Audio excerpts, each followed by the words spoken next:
பிரியமானவர்களே, நம்முடைய பிதாவாகிய கடவுளிடமிருந்தும் ஆண்டவராகிய இயேசு கிறிஸ்துவிடமிருந்தும் உங்கள் அனைவருக்கும் கிருபையும் சமாதானம் உண்டாவதாக. ஆமென். இந்த நாளிலே கர்த்தருடைய வார்த்தையை தியானிக்க வேதாகம ஆராய்ச்சிக்கு என்று தெரிந்து கொள்ளப்பட்ட பகுதி சற்று நேரத்துக்கு முன்பதாக வாசிக்க ஆதியாகமம் புஸ்தகம் 14ஆம் அதிகாரம் வசனங்கள் 18 முதல் 24 வரை உள்ள பகுதி. இதற்கு ஒரு தலைப்பு, அதில் 2 விஷயங்கள் போடப்பட்டிருந்தாலும் மெல்கிசேதேக்கு யார் என்ற ஒரு டாபிக் தேர்வு செய்து கொண்டு இதற்கு இந்த நாளில் அதனை நாம் தியானிக்கலாம் என்று சொல்லி உற்சவத்தோடு இதை ஆயத்தப்பட்டிருக்கிறேன். ஆண்டவரை நோக்கி வேண்டுதல் செய்வோம். என் கண்மலையும் என் மீட்புறமாகிய கர்த்தாவே, வாயின் வார்த்தைகளும் என்னுடைய இருதயத்தின் தியானம் சமூகத்தில் எப்பொழுதும் பிரதியாக இருக்கிறோம்.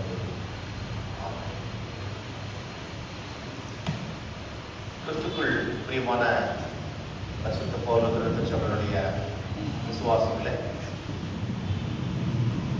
கடந்த வாரத்தில் நாம் பார்க்கின்ற போது 1 17ஆம் வசனம் வரைக்கும் 14ஆம் அதிகாரத்தில் ஆபிரகாம் அங்கு ஒரு பெரிய போர் நடந்து கொண்டிருக்கிறது.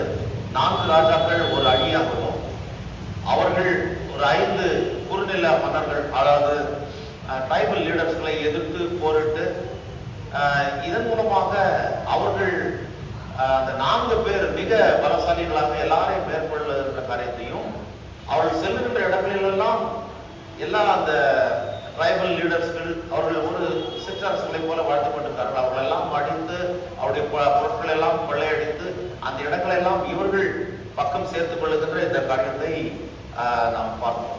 அப்படி பார்க்கின்ற போது முக்கியமாக அந்த சோதோம் என்ற இடத்துல வாழ்ந்து கொண்டிருந்த லோத்தையும் அவர்கள் கைது செய்து கொண்டு போகிறார்கள். அவருடைய எல்லா பொருட்களையும் அவர்கள் கைப்பற்றிக் கொள்ளுகிறார்கள். ஆகவே இந்த விஷயம் ஆபிரகாமுக்கு தெரிவிக்கப்படுகிறது. அப்பொழுது ஆபிரகாம் லோத்தை மீட்க வேண்டும் என்ற எண்ணத்தோடு அவரோடு கூட இருந்த அந்த 328 பேர் இல்லையா, எவ்வளவு பேர்? 318 பேர். 14ஆம் அதிகாரம் 14ஆம் வசனத்துல இருக்கிறது. 318 பேரை அவர்களுக்கு நல்ல ஆயுதம் தரித்து அந்த ஒரு சிறு கூட்டம் பெரிய ராஜாக்களை அவருடைய சேனையை முறியடித்து லோத்துவையும் அவனுடைய பொருட்களையும் மீட்டுக் கொண்டு வருகிறதை நாம் பார்க்கிறோம். இப்பொழுது பெரிய ஒரு வெற்றி களிப்போடு பெரிய படையை இந்த சிறிய படை ஆபிரகாமை கொண்டு கர்த்தர் முறியடிக்கிறதை பார்க்கிறோம். இது மனுஷிகமாக பார்க்கின்ற போது இது என்ன ஆகக்கூடிய காரியமா என்று பார்த்தால், ஆகக்கூடிய காரியம் நடந்தது. கர்த்தரால் முடியாதது எதுவும் இல்லை என்பதற்கு இதுதான் ஒரு முதல் சாட்சியாக நாம் பார்க்கிறோம். ஒரு பெரிய ராஜாக்களை அவர் இது மேற்கொண்டதையும் வெறும் 318 பேர். ஆனால் எந்த இது டாக்டிக்ஸ் அவர்கள் யூஸ் பண்ணார்கள் என்பது இல்லையா, அந்த நுணுக்கம் இன்றைக்கு கூட இஸ்ரேல் நாட்டை பார்க்கின்ற போது அது சுற்றி இருக்கின்ற எல்லா நாடுகளும் அதனை தாக்குகின்ற போது கூட அது தன்னை காத்துக்கொள்ள, அது மற்றவர்களையும் இது தாக்குகிறது, தன்னையும் பாதுகாத்துக் கொள்கிறது. So most of the time it works as an offensive force and a defensive இல்லையா, பாதுகாத்துக் கொள்ளவும் செய்கிறது, மற்றவர்களை எதிர்க்கவும் செய்கிறது. அதை கர்த்தர் பலப்படுத்துகிறார் என்பதை பார்க்கிறோம். இங்கே ஒரு சின்ன கூட்டத்தை வைத்து பெரிய ராஜாக்களை முறியடித்ததை, அந்த வெற்றி கொண்டாட்டத்தை நாம் பார்க்கிறோம். அந்த வெற்றி கொண்டாட்டத்தை முடித்துக் கொண்டு வருகின்ற போது அப்பொழுதுதான் இந்த ஒரு சந்திப்பு நடக்கிறது. மெல்கிசேதேக் 18ஆம் வசனம். அன்றியும் 17ஆம் வசனத்துக்கு பாருங்கள். அவன் எருசலேமையும் அவனுடைய ராஜாக்களை முறியடித்து திரும்பி வருகிற போது சோதோமின் ராஜா புறப்பட்டு ராஜாவின் பள்ளத்தாக்கு என்னும் சாவை பள்ளத்தாக்கு மட்டும் அவனுக்கு எதிர்கொண்டு போனான். 18ஆம் வசனத்தில் அன்றியும் உன்னதமான தேவனுடைய ஆசாராய் நடந்த சாலேமின் ராஜாவாகிய மெல்கிசேதேக்கு அப்பமும் திராட்சரசமும் கொண்டு வந்து அவனை ஆசீர்வதித்து, வானத்தையும் பூமியும் உடையவராகிய உன்னதமான தேவனுடைய ஆசீர்வாதம் ஆபிரகாமுக்கு உண்டாவதாக. உன் சத்துருக்களை உன் கையில் ஒப்புக் கொடுத்த உன்னதமான தேவனுக்கு ஸ்தோத்திரம் என்று சொன்னான். இவனுக்கு ஆபிரகாம் எல்லாவற்றிலும் தசமபாகம் கொடுத்தான். அந்த வெற்றியோடு அவர்கள் வருகிற போது மெல்கிசேதேக் சந்திக்கிறார் ஆபிரகாமை. யார் இந்த மெல்கிசேதேக் என்ற விஷயத்தை தான் இந்த நாளிலே நாம் பார்க்கிறோம்.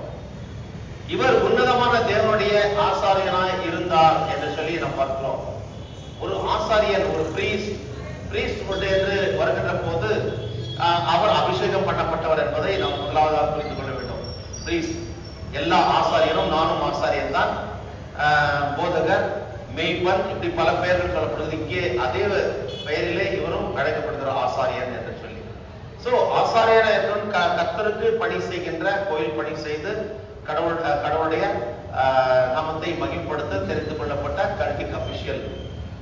அதை இங்கே நாம் பார்க்கின்ற போது ஆசாரியர்கள் லேவியின் கோத்திரத்திலிருந்து வருவர்கள் தான் ஆசாரியர் என்று வேதத்தில் நாம் பார்க்கிறோம். ஆனால் இவர் யார் என்பதை நாம் சற்று நேரம் அப்படியே வைத்துக் கொள்ளும். இவர் ஆசாரியராய் இருந்தார் என்று சொல்லி. அடுத்து அவர் சாலேமின் ராஜாவாகிய என்று சொல்லி கொண்டிருக்கிறது 18ஆம் வசனம். அன்றியும் உன்னதமான தேவனுடைய ஆசாரியனாய் இருந்த சாலேமின் ராஜாவாகிய மெல்கிசேதேக்கு. சோ இவர் ராஜாவாகவும் இருக்கிறார். சாலேமின் ராஜா என்று சொல்லுகின்ற போது, சாலேம் என்ற வார்த்தை ஆங்கில வார்த்தை சாலம் என்று சொல்லி, அதனுடைய எபிரேய வார்த்தை ஷாலோம் என்று இருக்கிறது. சோ ஷாலோம் என்றால் பீஸ் என்ற ஒரு பெயரிலே அந்த காலகட்டத்தில் இருந்திருக்கிறது. அதனுடைய தொடர்ச்சியை தான் நாம் எருசலேம் என்று பார்க்கிறோம். எருசலேம் என்றால் சிட்டி ஆஃப் பீஸ். அப்போ இந்த சம்பவம் சொல்லப்பட்ட போது அங்கே சாலேம் என்ற இடத்துல ராஜாவாக இந்த மெல்கிசேதேக் இருந்திருக்கிறார். இது கற்பனை கதையா, உண்மை கதையா, உண்மை விஷயமா, எல்லா கதைகளையும் இந்த நாள்ல தோண்டி எடுத்து நம்ம ஆராய்ச்சி செய்வோம். சோ அவர் அப்பமும் திராட்சரசமும் கொண்டு வந்து 19ஆம் வசனத்தில் ஆபிரகாமை ஆசீர்வதித்து, வானத்தையும் பூமியும் உடையவராகிய உன்னதமான தேவனுடைய ஆசீர்வாதம் ஆபிரகாமுக்கு உண்டாவதாக. அவர் அந்த அப்பத்தையும் திராட்சரசையும் கொண்டு வந்து போர்க்களத்துல வெற்றியோடு வந்திருக்கின்ற, இவர் டயர்டா இருக்கின்றவர்களுக்கு அதை போஷிக்க கொடுத்தார் என்றதை நம்ம நினைத்துக் கொள்ளலாம். அப்பமும் திராட்சரசம் என்று சொல்கின்ற போது அங்கே ஒரு யுனிக் சிம்பாலிசம் இருப்பதை நாம் பார்க்கலாம். ஏனென்றால் அது இன்றைக்கு நாம் அப்பமும் திராட்சரசம் பெற்றுக் கொள்கிறோம் என்றால் கர்த்தருடைய தியாகம் அதை நமக்கு வெளிப்படுத்துகிறது. அவர் நமக்காக பலியாகி நம்மை மீட்டுக் கொண்டார். யாரை எதிர்த்து? பிசாசை எதிர்த்து அவருடைய தலையை நசுக்கி அதற்காக தன்னுடைய ஜீவனை கொடுத்து சிலுவையில நம்ம எல்லாருடைய பாவத்தையும் அவர் ஏற்றுக்கொண்டு அவர் மரித்து தன்னுடைய சரீரத்தையும் ரத்தத்தையும் நீ புசித்து பானம் பண்ணுங்கள், என்னை நினைவு கூறும்படி திசைகள் என்று சொல்லி ஆண்டவர் சொன்னார். இங்கே இந்த சத்துருக்களை முறியடிக்கின்ற கடவுளை முறியடிக்கிறார். முறியடித்த பிறகு அந்த காரியத்தை வெற்றியோடு வருகின்ற இவர்களுக்கு உபசரிக்க இந்த மெல்கிசேதேக் கொடுக்கிறார். புரிஞ்சுங்களா? அங்கேயும் சத்ரு முறியடிக்கப்படுகிறது. யார் என்றால் கடவுளை தாசனாகி ஆபிரகாமை கொண்டு அவர் முறியடிக்கின்ற இந்த காரியத்தை பார்த்து அங்கே இந்த ஒரு நபர் வருகிறார் மெல்கிசேதேக். அவர் ஆசாரியனாகவும் இருக்கிறார், ராஜாவும் இருக்கிறார். எந்த ராஜா என்று பார்க்கின்ற போது அவருடைய நீதியின் ராஜா என்று சொல்லி இவருக்கு அர்த்தம். மெல்கிசேதேக் என்ற எபிரேய வார்த்தைக்கு நீதியின் ராஜா என்று சொல்லி அர்த்தம். மலக் செடக், மலக் என்று சொன்னால் ராஜா, மெலெக் என்று பார்க்கின்ற போது அவர் செடக் என்று பார்க்கும்போது அதாவது மெல்கிசேதேக் வருதுல்ல. சோ இந்த இரண்டு வார்த்தையும் சேர்க்கின்ற போது இஸ் கிங் ஆஃப் ரைச்சியஸ்னஸ், நீதியின் ராஜா என்று சொல்லி இதற்கு அர்த்தம். எபிரேய வார்த்தையில் நீதியின் ராஜா. பிரியமானவர்களே, இங்கே நாம் பார்க்கின்ற போது உன் சத்துருக்களை உன் கையில் ஒப்பு கொடுத்து உன்னதமான தேவனுக்கு ஸ்தோத்திரம் என்று சொல்லி, அந்த ஸ்தோத்திரம் அதாவது ஒரு நன்மை பெற்றுக் கொண்ட பிறகு கடவுளுக்கு ஸ்தோத்திரத்தை நீ செய்ய வேண்டிய அவசியத்தை இந்த மெல்கிசேதேக் ஆபிரகாமுக்கு உணர்த்துகிறார். அவரையும் ஆசீர்வதிக்கிறார், கர்த்தரையும் புகழ்கிறார். இல்லையா? அந்த காரியத்தை நாம் 19 அவனை ஆசீர்வதித்து வானத்தை பூமி உடையவராகிய உன்னதமான தேவனுடைய ஆசீர்வாதம் ஆபிரகாமுக்கு உண்டாவதாக. உன் சத்துருக்களை உன் கையில் ஒப்பு கொடுத்து உன்னதமான தேவனுக்கு ஸ்தோத்திரம் என்று சொன்னார். இவரை ஆசீர்வதித்து கடவுளுக்கு, உன்னதமான கடவுளுக்கு ஸ்தோத்திரம் என்று சொன்ன அந்த நபர் யார்? அந்த மெல்கிசேதேக் யார் என்பதை தான் நீங்க நம்பணும். பிரியமானவர்களே, மெல்கிசேதேக் என்ற இந்த வார்த்தை நான் ஏற்கனவே சொன்னேன். அது ஷாலேம் என்று சொல்லி peaceful, an early name of Jerusalem.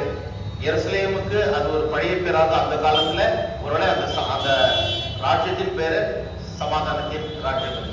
சமாதானத்தின் ராஜ்யம் இங்க பூமியிலே உண்டா என்று பார்க்கின்ற போது உண்டு.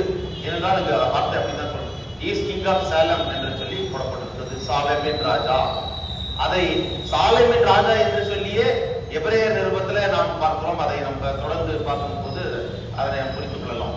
பிரியமானவர்களே, so he was an early king in Palestine என்று சொல்றார். அதன் பிறகு அதனுடைய பெயர் பாலஸ்டைன் என்று ஆனது. so king of Jerusalem என்று நாம் சொல்லலாம். இவரை பற்றி நாம் பார்க்கின்ற போது அவர் ஒரு மிஸ்டீரியஸ் கேரக்டர் இல்லையா, ஒரு புரிந்து கொள்ள முடியாதபடிக்கு இவர் உண்மையா இருந்தாரா, இவர் யார் தான் இது, அதாவது ஆசாரிய கோத்திரத்துல லேவியுடைய கோத்திரத்திலிருந்து வராதவர் என்றால் இவர் எந்த கோத்திரத்திலிருந்து தான் வந்தார்னா இவருக்கு எந்த கோத்திரமும் கிடையாது.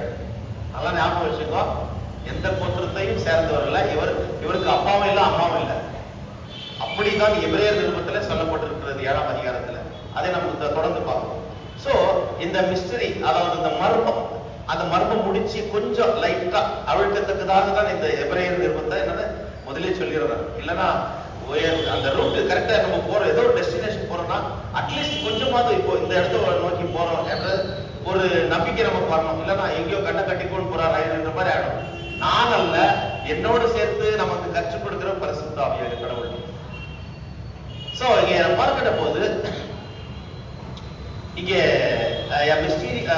Melchizedek, a mysterious character in Genesis, is a type of Christ. He points forward to the great high priest who was to come. That is nothing but our Lord and Savior Jesus Christ.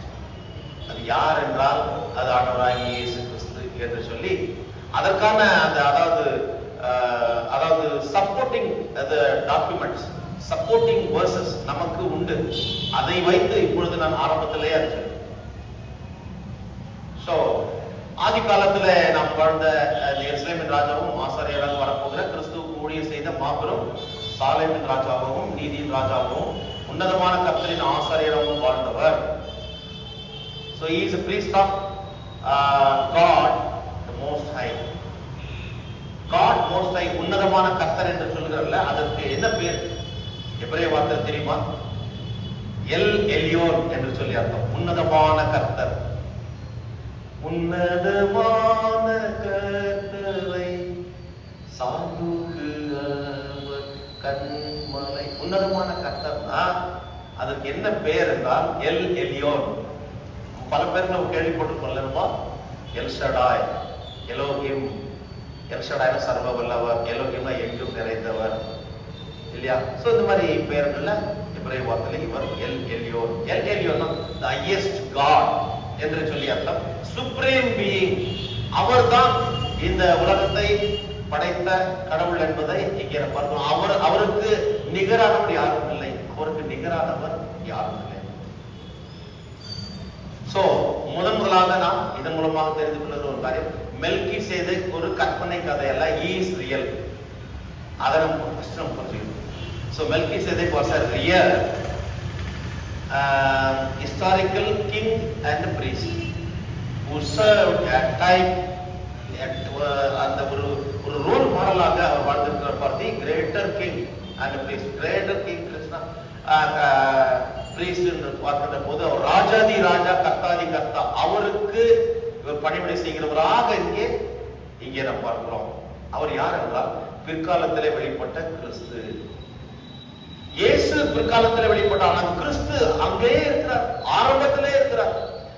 கடவுள் வானத்தையும் பூமி படைக்கின்ற போது நான் அங்கே அவரிடத்துல செல்லப்படியா இருந்தேன் என்றார்.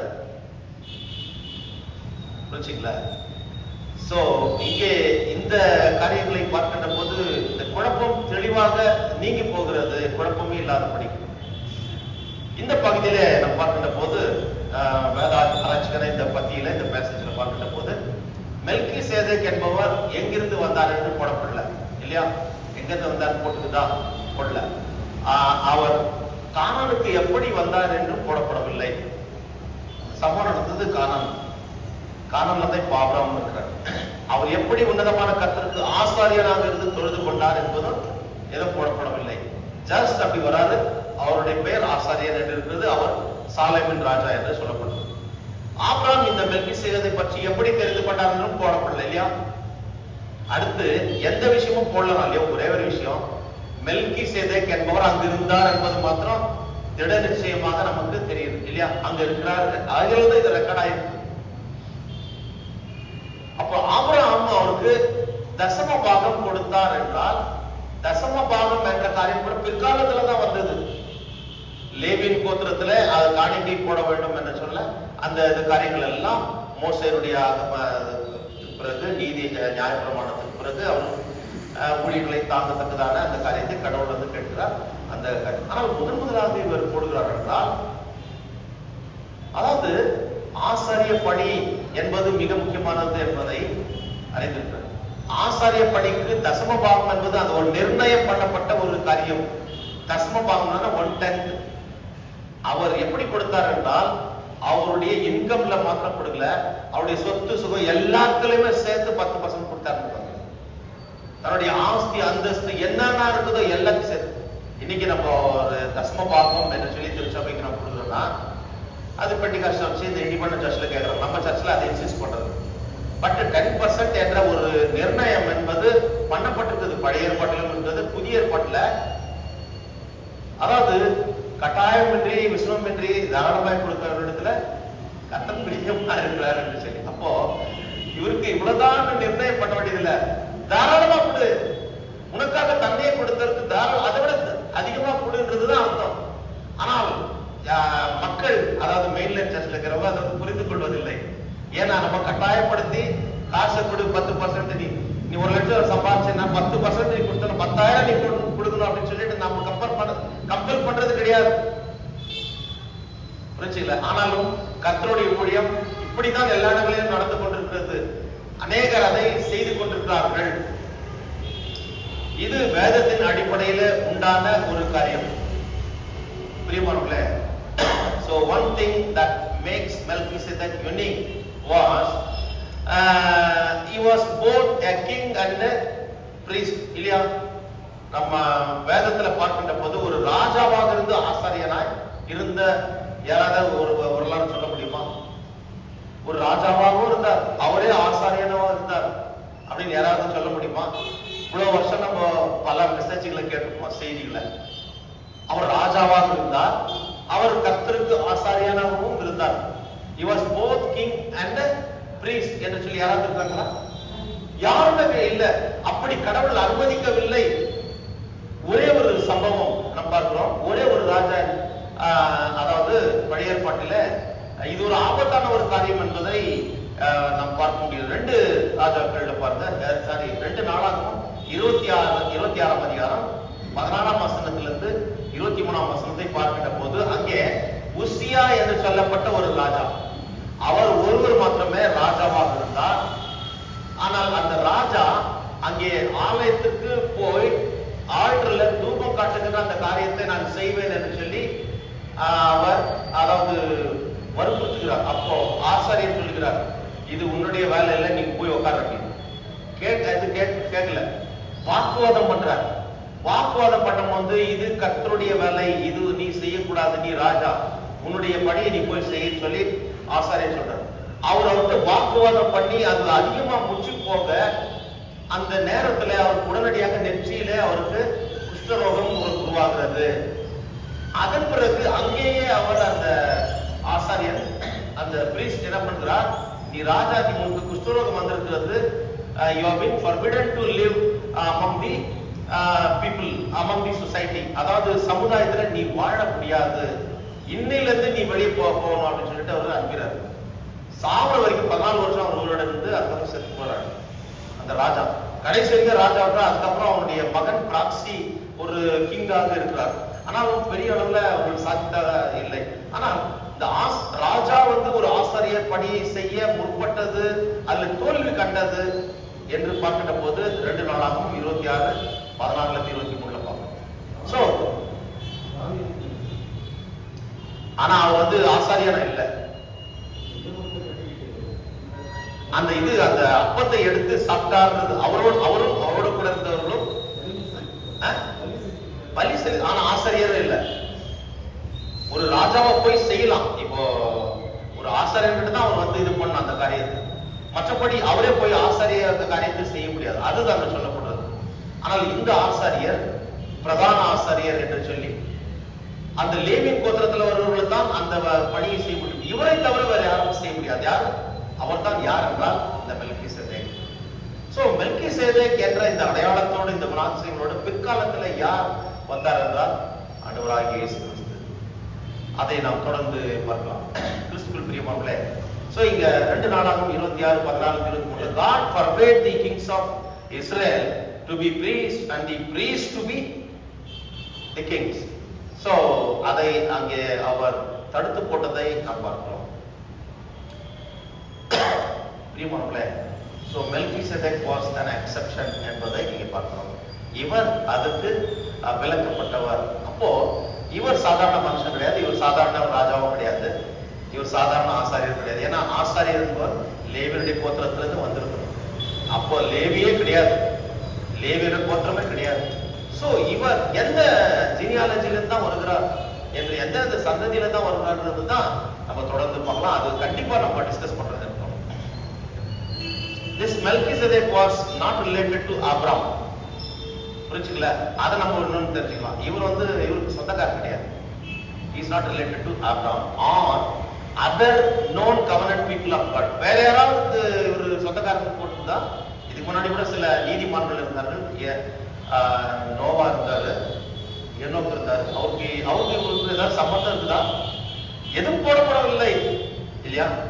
லேவியின் சந்ததியில் வருவதுதான் ஆசாரியர். ஆனால் மெல்கிசேதேக் லேவியின் சந்ததியிலே வந்தவர் அல்ல என்பதை மறுபடியும் நான் சொல்லுகிறேன். இந்த மெல்கிசேதேக் என்ற ராஜாவும் ஆசாரியருமானவர் திராட்சரசமும் அப்பமும் கொண்டு வந்து ஆபிரகாமுக்கும் அவரோடு கூட வந்த அந்த 12 பேருக்கும் கொடுக்கிறார். அதாவது என்னுடைய ஒரு கண்ணோட்டத்தில் பார்க்கும்போது அந்த ஒரு கலைப்புல வர்ற அந்த வெற்றி கலைப்போட வருகிறாங்க. கலைப்பா இருக்காங்க, சாப்பாடு வந்துருக்காரு. இந்த நேரத்தில் இவர் போஷிக்கிற கடவுள் போஷிக்கிறவர் என்பதை இதன் மூலம் மெல்கிசேதேக்கின் மூலமாக நாம் பார்க்கிறோம். அது மாத்திரமல்ல, நீ வெற்றி பெற்று வந்தையே, இது கடவுளுடைய திட்டம். ஏன் கடவுளுடைய திட்டம் இல்லாம போய் ஆபிரகாம் 318 பேரை வைத்துக் கொண்டு அவ்வளவு பேர் ராஜாக்களை முறியடிக்க முடியாது. இது கடவுளுடைய திட்டமாகவே கர்த்தருக்கு ஸ்தோத்திரம் என்று சொல்லி அவரை ஆசீர்வதித்தார். இந்த திராட்சரசத்தையும் அப்பத்தையும் அவருக்கு கொடுத்தார் என்று சொல்லி நம்ம கொடுத்து ஆசீர்வதித்தார். ஆகவே இதன் மூலமாக நம்மையும் கடவுள் ஆசீர்வதிக்கிறவர் என்பதை, நம்மையும் போஷிக்கிறவர், நம்முடைய கஷ்ட நஷ்டங்களிலே நமக்கு எதிராளியாக வருகின்ற பிசாசுடைய சோதனைகளிலிருந்து நம்மை காக்கிறவர், அவனோடு எதிர்த்து போரிட செய்கிறவர், ஆபிரகாமை போல வெற்றி பெற செய்கிறவர், நம்மை அதாவது பலப்படுத்துகிறவர் என்று சொல்றோம் இல்லையா? அநேக நேரத்தில் நம்ம சோர்ந்து போறோம். இன்னும் பல பிரச்சனைகள் வந்து கொண்டிருக்கிறது. அலசடிப்பட வேண்டியதாக காலையிலிருந்து சாயங்காலம் பிரச்சனை. அதன் மத்தியில பிரச்சனைகள் மத்தியிலே அதை வாய்ப்பாக மாற்றக்கூடிய ஞானத்தையும் கொடுத்து கடவுள் நம்மோடு பயணிக்கிறார். இதுதான் ஒரு சந்தோஷமான, ஒரு நிம்மதியை கொடுக்கின்ற ஒரு காரியமாக நமக்கு நம்முடைய வாழ்க்கையில் 2 முக்கியமான காரியங்களை ஆசாரியனாக இருந்து அவர் செய்கிறார். 20ஆம் வசனத்தில் பார்க்கின்ற போது, உன் சத்துருக்களை உன் கையில் ஒப்பு கொடுத்த உன்னதமான தேவனுக்கு ஸ்தோத்திரம் என்று சொன்னால், உனக்கு ஆபிரகாம் எல்லாவற்றிலும் தசமபாகம் கொடுத்தான். So he blessed Abraham, he praised God இல்லையா? ஆபிரகாமை ஆசீர்வதித்து கடவுளுக்கு மகிமை சேர்த்தார். இந்த ஆசாரியர்களுடைய பணி என்னன்னு பார்க்கின்ற போது, இங்கே கர்த்தருடைய மக்களை, மந்தையை வழிநடத்தி அவர்களை ஆசீர்வதிப்பதும், கர்த்தருக்கு எல்லாரும் சேர்ந்து ஆசாரியரோடு கூட சேர்ந்து கர்த்தருக்கு நன்றி செலுத்துகின்ற ஒரு காரியத்தை தான் ஆசாரியர். அந்த காரியத்தை தான் இங்கே இன்றைக்கும் நாம் திருச்சபைகளில் தொடர்கிறோம். சோ இதன் மூலம் ஆசாரியர் என்பவன் மனிதனையும் கடவுளையும் இணைக்கின்ற ஒரு பணியை செய்வோம். இங்கே அந்த மெல்கிசேதேக் ஆபிரகாமையும் கடவுளையும் இணைக்கின்ற ஒரு பாகமாக இருப்பதை பார்க்கிறோம். கடவுளுக்கும் மனிதனுக்கும் சேவை செய்து அவர்களின் மத்தியில இணைப்பை உண்டு பண்ணுகின்ற பணியை செய்கிற மீடியேட்டர். இப்போ உங்களுடைய பாவத்தை நீங்கள் அறிக்கை செய்ய வேண்டும் என்று சொல்லி இங்க இருக்கின்ற ஆசாரியர் சொல்றார். இல்லைன்னா கர்த்தருடைய மத்தியில நீங்க சேர முடியாது, அபாத்திரமாய் புசித்து பானம் பண்ணவன் சபிக்கப்பட்டவன் என்று சொல்லி. ஆகவே நம்ம எல்லாரும் சேர்ந்து ஆசாரியரோடு கூட சேர்ந்து நம்ம என்ன பண்றோம்? இரக்கமுள்ள கடவுளே, ஏழை பாவியாகிய நான் முன்பாக விழுந்து உடைய கிருபையை பூர்வம் தேடுகிறேன். நான் மனத்தினாலும் வாக்கினாலும் நடத்தினாலும் வெகு விதமான பாவங்களை படையேன் என்று மனஸ்தாபப்பட்டு அறிக்கையிடுகிற போது கர்த்தர் மறுபடியும் ஆசாரியன் மூலமாக அந்த பாவத்துக்கு மன்னிப்பு என்பதை உடனடியாக ஆசாரியன் மூலமாக பெற்றுக் கொள்கின்ற அந்த காரியத்தை நாம் பார்த்தோம். So a priest serves as a servant to bridge the gap between God and man. மத்தியஸ்தராக இருந்து இங்கே திருச்சபை என்ற இந்த உறவிலே பார்க்கின்ற போது திருச்சபை விசுவாசிகளுக்கும் அதாவது ஆசாரியருக்கும் உள்ள உறவு. ஆனால் ஆண்டவராகிய இயேசு கிறிஸ்து வாழ்விழந்து கிடந்த பாவத்தில் விழுந்து கிடந்த நம்மையும் கடவுளையும் மறுபடியும் நினைத்தார் என்றால் இது முடியாத காரியம். ஆனால் அதை முடித்து காட்டினார் ஆண்டவராகிய இயேசு கிறிஸ்து. இங்கே மெல்கிசேதேக் ஒரு அப்ஸ்க்யூர், அதாவது ஒரு புரிந்து கொள்ள முடியாத ஒரு ஃபிகராக ஆரம்பத்தில் தென்பட்டது. ஆனால் இதற்குரிய ஒரு விளக்கங்களை இப்பொழுது நாம் ஒரு தெளிவற்ற நபராக அவர் யார் என்பதை இந்த நாளில நாம் தெரிந்து கொள்ளலாம். ஒரு சில வேத வசனங்களோடு நாம் ஒப்பிட்டு பார்க்கையில் அவர் யார் என்ற உண்மை புலப்படும். அதைத்தான் இப்பொழுது முதலாவதாக நாம் பார்க்கலாம். சங்கீதம் 110:4 படிக்குமா? அதுல 110:4 நீர் மேல்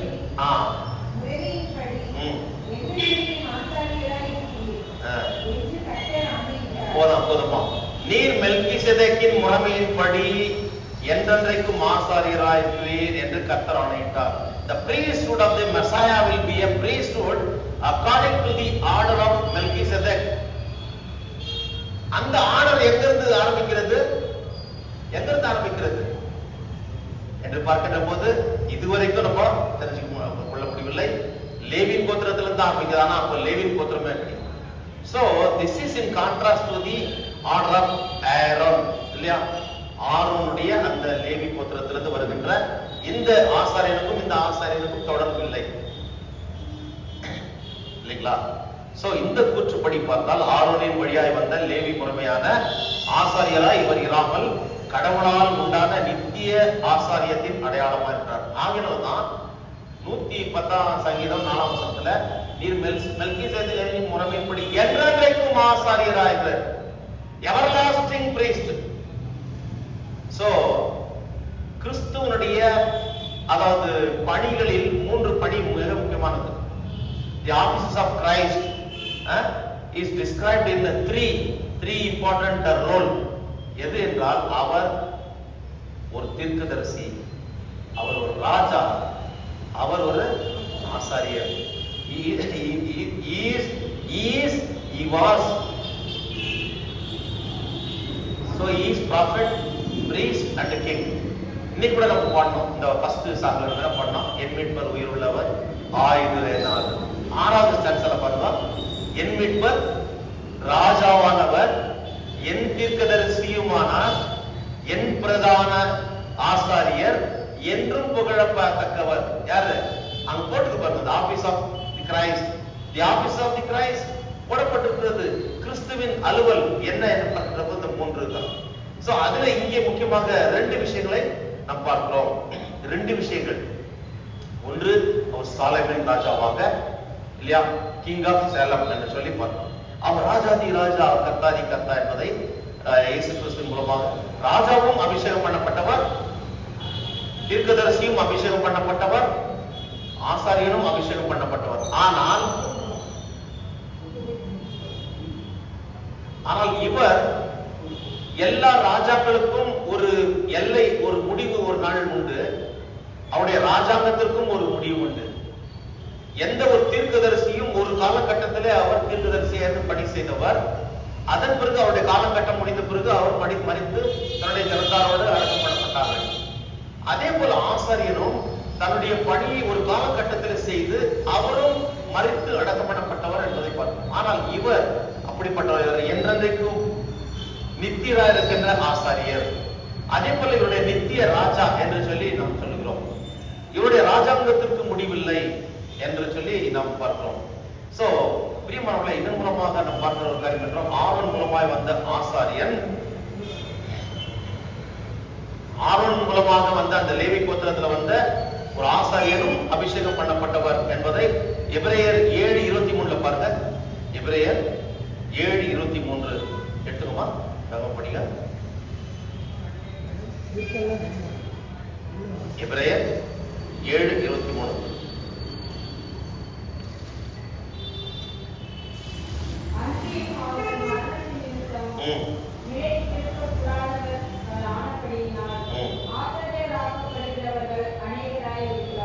அவர்கள் மரணத்துக்கு பாத்திரர்கள், அபிஷேகம் பண்ணப்பட்டவர்கள், ஆனால் அவர்கள் நிலைத்தில் இருக்கக்கூடியவர்கள் அல்ல, மரணத்துக்கு பாத்திரமானவர்கள்.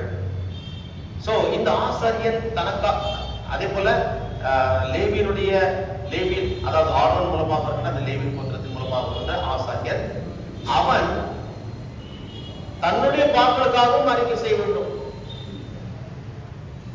மக்களுடைய பாவங்களுக்காகவும் கர்த்தரிடத்தில் அறிக்கை செய்ய வேண்டும். ஆனால் இந்த ஆரோன், அதாவது இந்த ஆரோன் வழியாக வராத மெல்கிசேதேக்கின் முறைமைப்படி வந்தவர், அவரும் அபிஷேகம் பண்ணப்பட்ட ஆசாரியர். புரியுதுங்களா? இல்ல கஷ்டமா இருந்தா புரியுதுல? ஆனால் இவர் தனக்காக அந்த பாவத்தை அறிக்கைவிட வேண்டிய அவசியம் இல்லை. இவர் ஆசாரியர், பிரதான ஆசாரியர். எபிரேயர் 7:24 பாருங்க.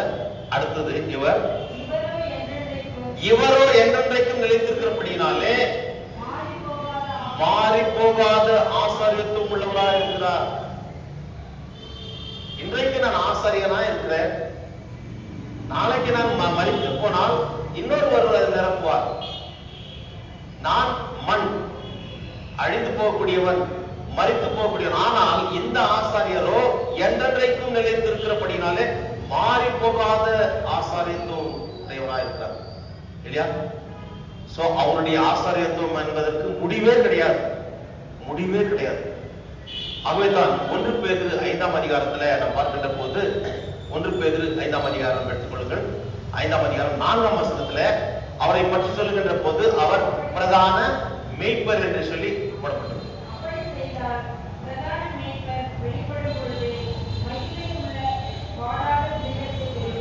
சோ பிரதான மேய்ப்பர் என்று சொல்லும்போது பிரதான ஆசாரியர் யார்? அவர் தான் இந்த உலகில் இருக்கிற எல்லா ஆசாரியர்களும் பெரிய ஒரு ஆசாரியர், பிரதான ஆசாரியர் என்று சொல்லி இங்க நாம் பார்க்கிறோம். பிரியமானவர்களே, he offered himself as the ultimate sacrifice once and for all. இந்த ஆசாரியர் நாம் பலி கொடுக்கணும்னு சொல்லி வரல. நம்ம ஏதாவது பலி கொடுக்கிறோமா? பலிபீடத்துல நம்மை கொடுக்கிறோம். ஆனால் அங்கே அந்த ஆசாரியத்துவத்தை பெற்றுக்கொண்ட அந்த பிரதான ஆசாரியர் தன்னை கொடுத்தார். தன்னை கொடுத்ததுனால தான் நம்ம ஆடு, கோடு, கோழி, மாடு எதுவுமே கொண்டு வந்து நம்ம இங்க பலி கொடுக்கறதுல நம்முடைய இருதயத்தை நாம் செலுத்துகிறோம். உடைந்த உள்ளத்தோடு சுவாமி நான் பாவி என்பதை உணர்ந்து அறிக்கை செய்கிறேன் என்று சொல்லி தொடர்ந்து ஜீவ பலியாய் நம்மை ஒப்பு கொடுக்கிறோம். ஜீவ பலியாய், என்னை ஜீவ பலியாய் ஒப்பு கொடுத்தேன், ஏற்றுக்கொள்ளும் இயேசுவே என்று சொல்லி இங்க நம்ம ஒப்புடுவோம். அருமையான பாடல். என்னை ஜீவ பலியாய், I'm also a sacrifice before you, Lord. I want to live a prudent life. I want to live a holy life. I want to live my life as pleasing. இந்த நீர் பிரியமாக, நீர் விரும்புகிற வண்ணமாக நான் வாழ வேண்டும் என்று சொல்லி ஒப்புக்கொடுக்கின்ற பலியாக நாம் நம்மை ஒப்புக் கொடுக்கிறோம். பலிபீடத்துல பலிபீடம் உண்டு, இந்த ஆசாரியரும் உண்டு. ஆனால் இந்த மேய்ப்பரோ, இந்த ஆசாரியரோ, பிரதான ஆசாரியர் தன்னையே கொடுத்து விட்டார். ஆகவே தான் அங்கே பலியிடப்பட்டவரை, அவர் சிந்தின ரத்தத்தை, அவருடைய சரீரத்தை நாம் புசித்து பானம் பண்ணி அவரை நாம் நினைவு கூறுகிறோம். என்னை நினைவு கூறும்படி செய்கிறீர்கள். Do this in remembrance of me. ஆண்டவருடைய கிருபை. தொடர்ந்து பாருங்க 25ஆம் வசனத்துல 2ஆம் பகுதியில் பாருங்க. அவர் எப்பொழுதும் உயிரோடு இருக்கிறவராகையால் அவர்களை முற்றுமுடிய ரட்சிக்க வல்லவருமா இருக்கிறார். இந்த ஆசாரியர் நம்ம ரட்சிக்க வந்தவர். நான் இப்போ உதாரணத்துக்கு சொன்ன ஆசாரியனாய் கருணை பணி செய்து என்ன கொடுக்கப்பட்டதோ அதை செய்து, ஆனா இவர் ரட்சிக்க வந்தவர். எப்பொழுதும் உயிரோடு இருக்கிறவர் ஆகையால் அவர்களை முற்றுமுடிய ரட்சிக்க வல்லவருமாய் இருக்கிறார் என்று சொல்லி அவர் என்றைக்கும் நிலைத்திருக்கிற ஒரு ஆசாரியர். சோ மெல்கிசேதேக் என்பவர் அதன் பிறகு அவருடைய சம்பவத்தை பற்றி சொல்லுகின்ற போது ஒரு சில இடங்களிலே சொல்லப்பட்டிருக்கிறது. சங்கீதம் மற்றும் மத்திய சுவிசேஷத்தில் சொல்லப்பட்டிருக்கிறது, எபிரேயர் நிருபத்தில் சொல்லப்பட்டிருக்கிறது, 7ஆம் அதிகாரத்துல ஃபுல்லா. இப்படி பார்க்கின்ற போது சொல்லப்பட்ட இந்த மெல்கிசேதேக் யார் என்றால் இயேசு கிறிஸ்து. கிறிஸ்து இயேசு கிறிஸ்து என்பதை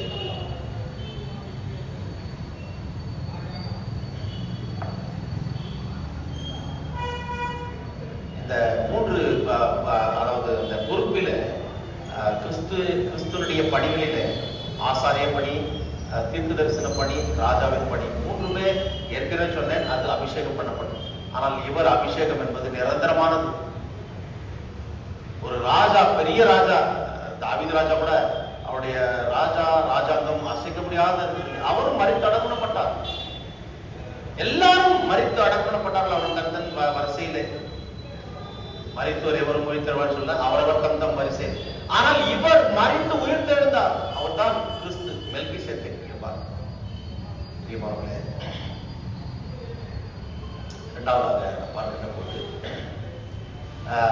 21ஆம் வசனத்திலிருந்து 24ஆம் வசனத்துல இது ஒரு சின்ன ஒரு விஷயம் தான். ஆபிரகாம் சோதோம் ராஜாவிடம் எந்த பொருளையும் பெற்றுக் கொள்ளவில்லை. இப்ப அங்க ஒரு டீலிங் நடக்குது. என்ன? 21ஆம் வசனம் 24ஆம் வசனம் வரைக்குமா சோதோமின் ராஜா, அதாவது அந்த சோதோம் ராஜாவை கூட மீட்டெடுத்தவர் இவர் தான், ஆபிரகாம். அந்த சிற்றரசர்கள் தவிர இந்த ட்ரைபல் லீடர்ஸ், அதுல இன்னும் ஒரு ட்ரைபல் லீடர்ஸ், அந்த ராஜா பேரு பேரா என்று சொல்லி அர்த்தம். சரி, இப்போ அவங்களெல்லாம் இப்ப இவங்க முயற்சி பிறகு அங்க இருக்கிறதெல்லாம் எடுத்துட்டு வந்துட்டாங்க, கொள்ளையடிச்ச பொருளெல்லாம் எடுத்துட்டு வந்துட்டாங்க. இப்போ யாரு அதற்கு காரணம்? இவர் தான் தலைமை தாங்கி நடக்கிற, இவர் தான் எல்லாம் எடுத்துட்டு போகணும் சொல்றாரு. சோதோமின் ராஜா ஆபிரகாமை நோக்கி, ஜனங்களை எனக்கு தாரும், பொருளை நீர் எடுத்துக் கொள்ளும். எல்லாரையும் வீட்டு கொண்டாதாச்சு, பொருட்களை எடுத்துக்கொள்ளும். ஆனா சொல்றாரு, நான் உங்க பொருளை தேவையில்லைப்பா. நீ சொல்லுவ, நீ நான் கொடுத்த பொருளை தான் பெரிய ராஜாவாயிட்டார். அப்படிதான் அந்த ஸ்டேட்மெண்ட் இருக்கு. அடுத்த வசனம், அதுக்கு ஆபிரகாம் சோதோமின் ராஜாவை பார்த்து, ஆபிரகாமை ஐஸ்வர்யனாக்கினேன் என்று நீ சொல்லாதபடிக்கு நான் ஒரு சரட்டையாகவும் பாதரட்சையும் பாதையாகவும் உமக்கு உண்டானவர்களில் யாதொன்றையும் எடுத்துக் கொள்ளேன் என்று வானத்தையும் பூமியும் உடையவராகிய உன்னதமான தேவனாகிய கர்த்தருக்கு நேராக என் கையை உயர்த்துகிறேன். எனக்கு எங்க அப்பா கொடுப்பார், ஏற்கனவே சொல்லியிருக்கிறார். உன்னை இடம் கொள்ளாமல் போகத்தக்கதான் உன்னை ஆசீர்வதிக்கவே ஆசீர்வதிக்கும், உன் மூலமாக எல்லாம் ஆசீர்வதிக்கும், எல்லா தேசமும் எல்லா ஜாதிகளும் ஆசீர்வதிக்கப்படும் சொல்லியிருக்கிறார். அவரை நோக்கி பார்க்கிறார். எனக்கு ஒத்தாசை வரும், பர்வதங்களுக்கு நேராக என் கண்களை ஏறெடுக்கிறேன். எனக்கு சகாயம் எங்கிருந்து வரும்? வானத்தையும் பூமியும் உண்டாக்கிற கர்த்தரிடத்திலிருந்து எனக்கு ஒத்தாசை வரும், சகாயம் வரும் இல்லையா? So he is our provider, he is our protector. Blessing flows from God. வேற எங்கிருந்து வருது? கடவுளத்திலிருந்து வருகிறது. 23ஆம் வசனம், வானத்தையும் பூமியும் உடையவராகி உன்னதமான தேவனாகிய கர்த்தருக்கு நேராக என் கையை உயர்த்துகிறேன். அப்போ நான் இல்ல, நான் பெரிய ஆள் இல்ல, வானத்தையும் பூமியும் உண்டாக்கிற தேவாதி தேவன், கர்த்தாதி கர்த்தர், அவர் தான் ராஜாதி ராஜா, பிரதான ஆசாரியர், அவர் தீர்க்கதரிசி, அவர் என்றென்று வாழ்கிறவர், என்னை ரட்சிக்கிறவர், என்னை உயர்த்துகிறவர், என்னை ஆசீர்வதிக்கிறவர். அந்த பாட்டுல எல்லாம் ரொம்ப அழகா இருக்கும். என் மீட்பர் உயிர் உள்ளவர்கள் அப்படியே அழகா அப்படியே அலங்கரிச்சிருப்பாங்க, அந்த வார்த்தைகளை போட்டு அலங்கரிச்சிருப்பாங்க. கர்த்தருடைய நாமத்துக்கு மகிமையா. சோ தீர்மானங்களே, இந்த தேவனாகிய கர்த்தர் தான் இங்கே நம்ம பார்க்கிறோம். சோ அவரை பற்றி இங்க சில காரியங்களை, மெல்கிசேதேக்கை பற்றி சில காரியங்களை கூட சொல்லுவாங்க. சோ இங்க இந்த இரண்டாவது விஷயத்துல நம்ம பார்த்தோம், இந்த பேரா என்ற அந்த ராஜாவிடத்திலிருந்து எந்த ஒரு சின்ன பொருளையும் பெற்றுக்கொள்ளவில்லை. பேரான என்ன தெரியுமா? எபிரேய வார்த்தையில அவருடைய பேர் பேரா என்று சொல்லிட்டு 14ஆம் அதிகாரம் 2ஆம் வசனம் பாருங்க. அவர்கள் சோதோமின் ராஜாவாகிய பேராவோடும் என்று இருக்கிறது இல்லையா? பேரானா கிஃப்ட் என்று அர்த்தம். அப்பா போய் கொள்ளாட்சி வரது அவங்களால மேற்கொண்டு வெள்ளமை இவர்களுக்கு சொந்தம், அதை எடுத்துக்கொள்ள இவர் விரும்பவே இல்லை. பொருள் ஆசை என்பது இவருக்கு இல்லை என்பதை ஆரம்பத்திலே பார்ப்போம் ஆபிரகாம். ஆனால் மீட்டு கொண்டு வந்த லோத்துக்கு அது இருந்தே இருந்தது. மறுபடியும் அவர் அவரை விட்டு தான் போனார், மறுபடியும் சோதனை போயிட்டார். 19ஆம் அதிகாரத்தில் போய் பாருங்க, அவருடைய எல்லா ஆஸ்தியும் போயிடுச்சு. அவருடைய மனைவியும் பின்னிட்டு பார்த்து உப்பு துண்ண ஆனால்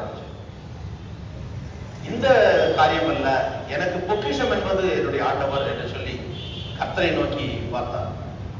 பிரியமானவர்களே, ஆகவே அந்த மெல்கிசேதேக் நீதியின் ராஜாவை நோக்கி அவர் பார்த்தார். அவர் மூலமாக அவர் யார், எந்த ராஜ்யத்திற்கு அவர் அதிபர் ராஜா என்று பார்க்கின்ற போது சமாதானம். சமாதானம் என்று வருகிற போது சந்தோஷம் ஆட்டோமேட்டிக்கா வந்துடும் இல்லையா? நீதி நியாயம் என்று இருக்கின்ற போது அங்க எந்த ஒரு அதாவது பிரச்சனையும் இல்லாதபடி சலசலப்பு இல்லாதபடிக்கு ஸ்மூத்தான ஒரு லைஃப் இல்லையா, ஒரு ஹார்மோனியஸ் லைஃப் என்பது ஆரம்பிக்கும். இது போல எனக்கு மெல்கிசேதேக் போதும் என்று சொல்லி மெல்கிசேதேக் கொடுத்த அந்த அப்பத்தையும் திராட்சரசையும் பெற்றுக்கொண்டார். அவரை ஆசீர்வதிக்கின்ற போது அந்த ஆசீர்வாதம் பெற்றுக்கொண்டார். கர்த்தருக்கு நன்றி செலுத்தினார். சோ இதன் மூலமாக இந்த உலக சம்பத்து எனக்கு வேண்டாம், உலக ஆசாபாசங்கள் எனக்கு தேவையில்லை, என்னை படைத்த தெய்வம் என்ன கொடுக்கிறார் அது போதும் என்று சொல்லி கர்த்தரை சார்ந்தார். இந்த பக்கம் பேரா, பேரா என்றால் அந்த எபிரேய வார்த்தைக்கு அவருடைய அர்த்தம் என்ன? கிஃப்ட். அதே போல அந்த சோதம் என்றால் என்ன அர்த்தம்? பர்னிங் என்று சொல்லி அர்த்தம், எரிகிறது என்று சொல்லி. சோதம் என்றால் எபிரேய வார்த்தையில பர்னிங், அது அக்கினியால் தான் எரிக்கப்பட்டது இல்லையா? அதை நம்ம பிற்காலத்துல நம்ம பார்க்கலாம். சோ அழிவின் நகரம் எனக்கு தேவையில்லை, அங்க இருக்கிற பொருட்களும் தேவையில்லை, அடுத்து இந்த பரிசும் எனக்கு தேவையில்லை, இயேசு எனக்கு போதும், கிறிஸ்து எனக்கு போதும், என்னை படைத்த தெய்வம் எனக்கு போதும் என்று சொல்லி அதை கொடுத்த தெய்வம். இந்த மெல்கிசேதேக் பற்றி பல காரியங்களை பலர் சொல்வார்கள். அவர் அதாவது நோவாவின் மகன் சேத் என்று சொல்லி சொல்வார்கள். நீங்க எதை கேள்விப்பட்டிருக்கிறீங்களா? இவர் யோபு என்று சொல்லி இவரை சொல்வார்கள் மெல்கிசேதேக். இவர் தான் பைபிள்ல சொல்லப்பட்டது யோபு. ஏன்னா யோபு பற்றி வேற எந்த இடத்துல ரெஃபரன்ஸ் போடப்படும், இவர் தான் யோபு என்று சொல்லி. அடுத்து இவர் ஒரு தேவதூதன் என்று சொல்றாங்க. அடுத்து வெளிமண்டலத்திலிருந்து வந்த ஒரு அதாவது ஒரு பிறவி, ஒரு அதாவது என்ன சொல்லுவாங்க, அதாவது ஒரு இந்த இந்து மதத்துல வந்து ஒரு சொல்லுவாங்கல்ல அவதாரம், அப்படி ஒரு அவதாரம் என்று சொல்லி அந்த அவதாரம் வந்து அங்க கடவுள் வந்து மீட்கின்ற அந்த ஒரு காட்சியில இறங்கி இருக்கிறார். மீட்கும் விஷயத்துல அவர் மீட்டெடுக்கின்ற அந்த காரியத்தை சூப்பர்வைஸ் பண்றதுக்காக வந்தார் சொல்லி சொல்லுவார்கள். அடுத்து இந்த மாதிரி எல்லாம் சில காரியங்கள் சொல்றாங்க. ஆனா இதுக்கு எந்த விதமான ஆதாரமும் கிடையாது, பிப்ளிக்கலா நம்ம எந்த விதமான ஆதாரமும் கிடையாது. சோ அதனால let us not consider these things. இந்த மாதிரி எதுவும் கிடையாது. அதனால சொல்லப்பட்ட வேதத்திற்கு அடிப்படை காரியம் என்ன என்று பார்க்கின்ற போது இந்த ஆசாரியருக்கு ஆதியும் அல்ல அந்தமும் அல்ல. புரிஞ்சுங்களா? எபிரேயர் 7ஆம் அதிகாரம் 3ஆம் வசனம் எடுத்துங்க, அது கடைசியை பற்றி முடிச்சுக்கலாம் நம்ம. எபிரேயர் 7:3.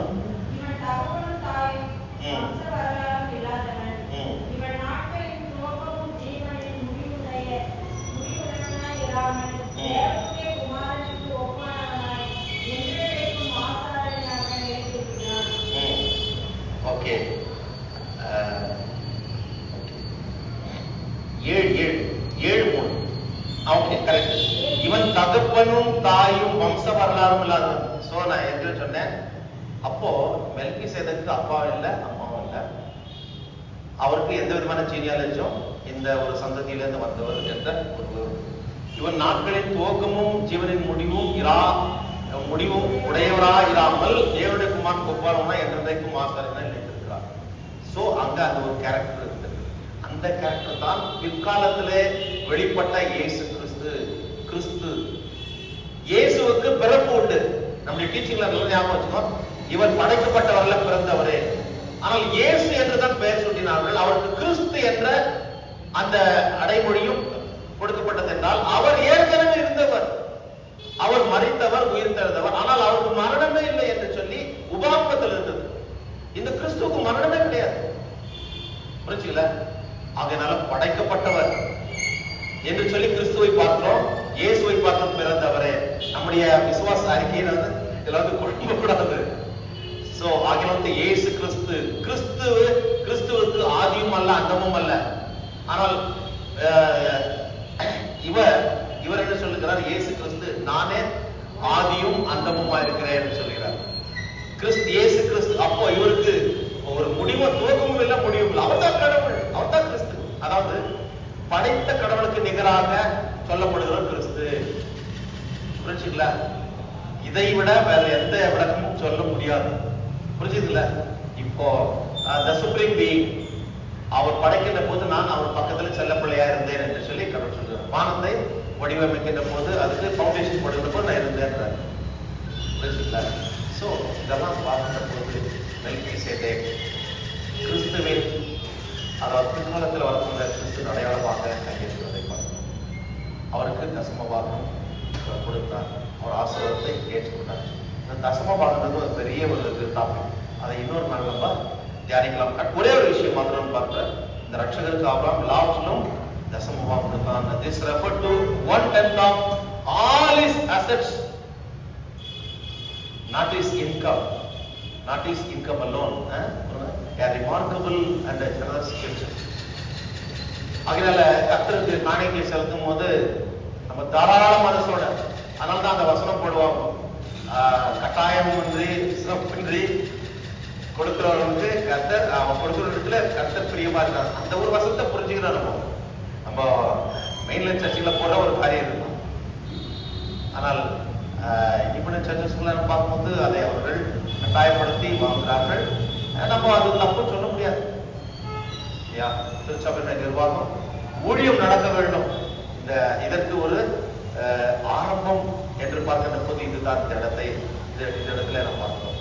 ஆகவே பிரியமானவர்கள, இந்த ஒரு காரியத்தை துவக்கினவர் பழைய ஏற்பாட்டிலும் கூட இருந்தது, புதிய ஏற்பாட்டிலும் கூட இந்த காணிக்கையை கொடுக்கின்ற விஷயம் லேவியராகும் 27, 30, 33, எண்ணாகும் 18, 21, 24, உபாகமம் 26ஆம் அதிகாரம் 12, 15. புதிய ஏற்பாட்டில் 1 கொரிந்தியர் 14, 16, 2 எல்லாமே நான் சொல்லிக்கிறது நீங்க வீட்டுல போய் படிச்சு பாருங்க. ஸோ அங்கே நாம் கொடுக்க வேண்டும், கர்த்தருடைய ஊழியத்தை தாக்க வேண்டும் என்பதற்கு ஆதியிலேயே ஆபிரகாம் மூலமாக ஒரு அடிக்கல் நாட்டப்பட்டு விட்டது. அதை நாம் செய்வோம். அதுதான் ட்ரெடிஷன், பாரம்பரிய சபைகள் என்று சொல்லுற போது இதை நாம் பின்பற்ற வேண்டும். கர்த்தருடைய நாம் மகிமையாகும், அவ்வளவுதான். இதன் மூலமா கர்த்தருடைய வார்த்தை சாத்திரம் சொல்லப்படுகிறது, பகிர்ந்து கொள்ளப்படுகிறது. கர்த்தருடைய வழியில் நடக்கிறோம். நம்முடைய நோக்கம் என்ன? நித்தியத்துக்கு செல்ல வேண்டும். அதற்கு நம்மை கர்த்தர் வழி நடத்துகிறார். ஆகவே அவருடைய வழியிலே நாம் நடந்து தொடர்ந்து அவர் கேட்டு சாட்சியாக ஜீவிக்க கடவுள் அனுக்கிரகம் செய்வாராக. ஆமென். லாபத்துக்கு மேலான தெய்வீக சமாதானம் நம்முடைய இருதயங்களில் கிறிஸ்து இயேசுக்குள்ளாக நம்மை பலப்படுத்தி காப்பாராக. ஆமென்.